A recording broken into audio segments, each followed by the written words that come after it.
It is being projected that property prices and rental rates will drop once the construction phase of Papua New Guinea's multi-billion Kina LNG project is completed.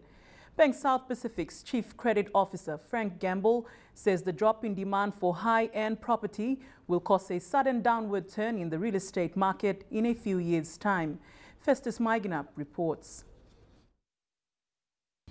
It's a major concern everywhere, but more so in the households of the capital city.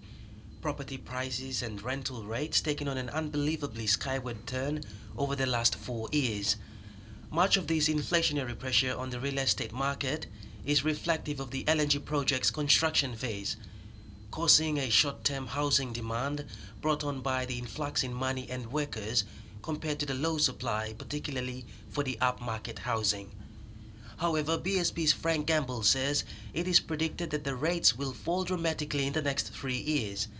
The risk now is on the property lending arm of commercial banks.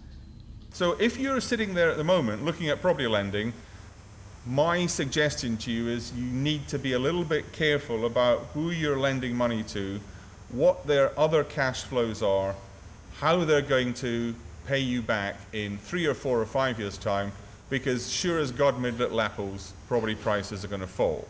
The Oxford Business Group today launched its Papua New Guinea report for the year 2012.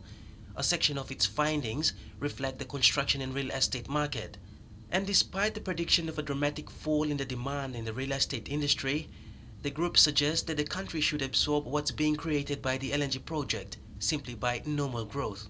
I hate to tell this to owners and property developers, but we'll have to adjust to normal. In the long run, this is not sustainable and the prices have to come down.